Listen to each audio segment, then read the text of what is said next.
celt uz urā. Ar ko beidzas?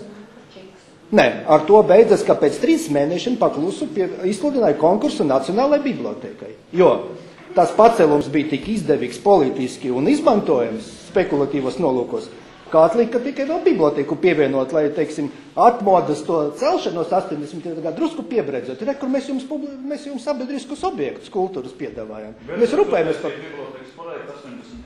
Nākošais. Paklausieties līdz galam. Jūs taču gribējat atkal...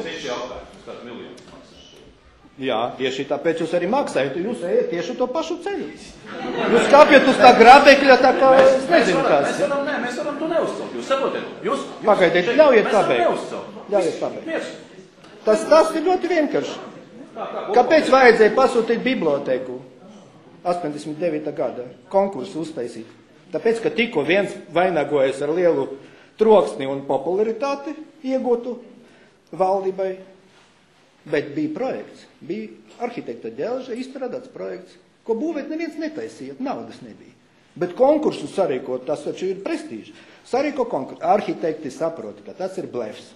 Un tajā projekta konkursa piedalās tikai 3 nejauši projekti. Skaidrs, izsauc galveno arhitektu uz attiecīgu māju un prasa, kā tā, mēs tikko cerējām uz lielu atkal pompozu troksni un nekas izgāzās. Tāpēc, ka arhitekti saprot, ka viņus atkal grib iznest cauri, un viņi tādos konkursos nepiedalās. Bet tad veikli darboņi atrod izēju. Mēs zvanīsim uz Ameriku cilvēkam, kurš vispār nesaprot kontekstu, un teiksim, uztaisiet mums projektu atmodas pacelšanai. Ir, joprojām mēs esam ar to projektu. Rezultāts kāds ir? Nu tāds kā ir, jā. Es atvainojos, man ir ļoti konkrēts priekšlikums, jā, jo, teiksim, ir izskanējis daudz viedokļu. Kāpēc priekšlikums nevarētu būt tāds, ka Dome nokārto savas saistības ar Sijām Indiju, Dome atrod vienošanās ceļu ar Ikšķilas kultūras biedrībai piederošo zemi un veco ēku, lai tas iekļautos dabiskā ansamblī un izsludina jaunu atklātu konkursu, ņemot vērā šī projekta tik pretrunīgo un sabiedrības attieksmi, profesionālo vērtējumu, visu pārējo. Un iet tiesisko ceļu. Jā, man tieši bija jautājums tāds, ko parasti konkursu nolikumos iestrādā, cik noteikti jābūt iesniegtiem darbiem, lai konkursu uzskatītu par notikušu. Tas būtu interesanti arī redzēt, lai, ja jūs gribējāt iegūt labu rezultātu, tik pasīdināts kodroks plus 1. Un rezultātā šķiet tiešām ir brīnišķīgi. Vai vispār noticis? Ja mazāk par 3, tad jau nevar, jā? Es atvainojos, konkursu noslēdzas veiksmīgi tad, kad izvēlēts projekts, ko visi grib būvēt. Nu, pareizi. Jā, nevis 3 iesniegti vai 5 vai kaut vai 50. Cik nav konkursu, kura iesniegt daudz projektu un viņi izgāzušies, tāpēc, ka tas nebija labs projekts. Nebija no kā izvēlēt, tas arī bieži gāja. Jūs saprotiet, kāpēc tad nepiedalās? Tāpēc, ka visi skaidrs, tāpēc, ka pieprasījumi nodrošina sociālais pasūtījums. Ja tāda nav, acīm redzot, nevajag. Un demokrātijas laika tādam jābūt. Savādāk vispār rezultāta nebūs. Tas nav tā, ka pat, teiksim, Aleksandrs I, pat tas spēja pasūtīt 5 konkursu projektus izākie katedrālē, kamēr viņi apmierināja. Es domāju, ka ierosinājums varētu būt tāds šo jautājumu un šo protokolu izskatīt atsevišķi sasauktā arhitekta savienības valdes sēdē un iespējams, ka pie tāda rezultāta arī nonākt, jo projektētāji galīgi nav vainīgi pie šīs situācijas. Viņi ir izdarījuši, ko vien spējuši šī situācijā, man liekas. Bet es nevaru šovakar, apkopojot 3 viedokļus, pateikt, ka tā arī tieši būs. Bet es domāju, ka nevar uzņemties to atbildību, pateikt, ka mēs sastādīsim tādu rezolūciju, bet es domāju, ka jābūt ir valdes sēdētam jautājumam paceltam un jāizdomā, kā rīkoties, lai viss intereses būtu ievērotas un neviens nebūtu galīgi, teiksim, diskomfortā. Es nākamā valdes sēde 27. augustā paredzētu, bet katrā gadījumā tur jau būtu jābūt priekšlikumam, kāda ir, kāpēc nebūtu rezolūcija. Tieši mēs apspriedām to jautājumu valdē. Diskusija klubs var pieņemt rezolūciju, ko klātesošo vairākums atbalsta. Un valde šādu lēmumu apstiprina. Un tas jau varbūt, kā saka, nākošais solis domēji izdarīt secinājumus. Jā, to viņi apstiprinās vai neapstiprinās valdes. Nu, valde pēc tam vai apstiprinās vai ne šo rezolūciju. Jā, protams, ir jābūt metodiskiem, bet jābūt ir rezolūcijai, ko šis cilvēku kopums iesaka. Es pēc brītiņa tādu varbūt ieskici nākšu, vai es vēl gribu dzirdēt dažus viedokļus tur dāmu un Šī dāma ir arhitekta Laura Leviča. Man vienkārši jautājums ir tāds. Arhitektu savienības diskusijā jūs atkārtojat, mēs runājam par projektu. Ļoti daudz klātesošie nav arhitekti. Vai mēs varam šobrīd balsojot vai spriežot ar vairākumu zināt Latvijas arhitektu viedokli? Es domāju, ka mēs nevaram. Ļoti daudz pārstāvis, kas nav arhitekti. Tad lūdzu izsludināsim A4D izteikt šos viedokļus un savāks. Nu jā, bet tas arī ir pilnīgi subjektīvi. Jā, es domāju, tikai arhitekts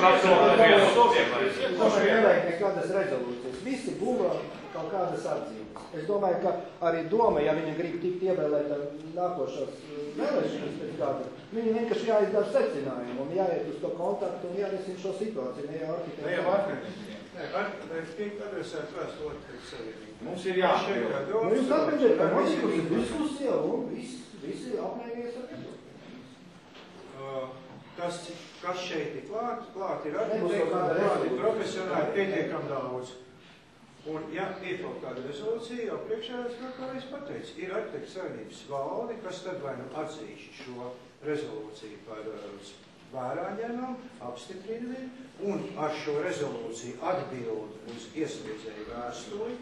Jā. Nu, tā ir arhitektu savienības valde, te nav nekāds jautājums. Ja šeit ir cilvēki, tad tie tiek klātesošie ieinteresētie, patiesi ieinteresētie jautājumā. Arhitektu savienības valde ir tie arhitekti, kurus ir ievēlējusi visa arhitektu sabiedrība pārstāvēt sevi. Pareizi, tāpēc jau tā ir atbilde. Valde var pārstāvēt. Ja tad, lai valdē beidzās ar kaut kādu lēmumu pieņemšanu, pirms gada mums bija diskusija par konkursiem, es speciāli interesi pēc pārlasīju nākamo valdes protokolu, ja. Ir konstatējums, ir problēma, vajag risināt, tad tā problēma nekur nav pazudusi. Tā kā, tad, lai pacienties kaut ko darīt, jo šis diskusija klubs atkal būs. Ir problēma izšķilē, vajag risināt un visu un nākamajam diskusiju klubam. Man šajā jautājumā vēl viens jautājums ir pavisam ļoti nopietns jautājums. Un jautājums ir tāds.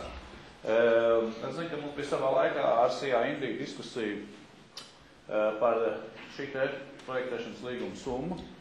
Un šī summa tātad, zināmā mērā, Sijā Indija balstīja uz arhitektu savienības valdes lēmumu par ieteicamajām orientējošās tāmas izmaksām uz projektu. Ne? Jums tātad bija šāds te dokuments pieņemts. Izrādās pēc tam, kad parādās avīzē Diena informācija, ka šis te nav saistoši pašvaldībai nekam. Mēs kaulējamies un samazinājām šo te projektēšanas cenu. Ja? Tas ir viens jautājums. Otrkārt, jūsu valdes lēmums, lai kāds viņš arī nebūtu, īstenībā tas šodien nav būtiski, kam viņš ir saistošs. Visiem Latvijas arhitektiem, pašvaldībām, Satversmes tiesai, Sijā Indija, vai Izšķilas kultūras biedrībai, vai biedrībai mēs par Izšķilu. Kam jūsu valdes lēmums būs saistošs? Vienkārši, ja jūs pieņemsiet tikai lēmumu. Prasīt padomu mums, un mēs jums atbildēsim. Un jums tas būs saistošs. Mums būs saistošs. Vienam citam. Jums būs jārīkojās, ja jūs to ņemsiet nopietni un atbildēt. Bet saprotiet, es domāju tā, ka pašvaldība darbojās Latvijas Republikas likumdošanā noteiktajā kārtībā, un mums ir saistoši, es atvainojos, neesmu pabeidis. Sakiet, lūdzu, vai jūs Par to, vai likums darbojās vai nedarbojās, nosaka tiesa un attiecīgās kompetentās iestādes. Lai jūs varētu atbildēt, jūsu jautājums bija par to, vai arhitektu savienība regulē šīs profesionālo izpildīto darbu projektēšanas apmaksas. Jūs to minējāt? Nē. Ieteicamās, jā. Jo tā regulē. Savienība šo neregulē un nemaz nedrīkst nekādā. Nu, tagad nedrīkst, jā. Bet tas bija 2 gadu atpakaļ, kas bija šī diskusija. Tātad, jā, es zinu, jā. Bet tātad jautājums ir tāds. Jūsu lēmums tomēr būs saistošs kam? Tas nozīmē, ka faktiski, ka Sijā Indija projekts ir slikts. Ne, mēs pieņemsim, mēs akceptēsim, ja Latvijas arhitekti savā valdes lēmumā pasaka, ka šis projekts ir slikts. Mēs vienkārši, acīm redzot ar atbilstošu domas lēmumu, ja, kā šeit jau Zēģeles kundze izteicās, mēs pasakām, nē, mums šis projekts nedara, mēs tātad sludinām jaunu konkursu un darām visu to lietu, un tas viss notiks, acīm redzot, gads 4-5 vēlāk. Kādā veidā viņš būs saistošs mums, Jo vienlaiks